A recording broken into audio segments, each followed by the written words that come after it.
So it says, if a plane travels 240 miles per hour, how many miles will it travel in 12 minutes?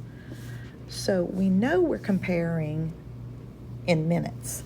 So if we have 240 miles per hour, that actually means it travels 240 in 60 minutes, because there's 60 minutes in an hour, and it said miles per hour.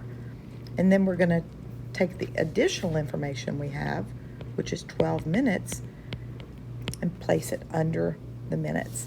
Then we're going to cross multiply and divide by 60.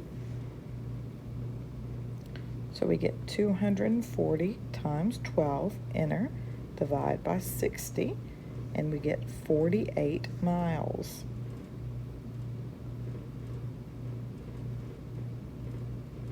And that's correct.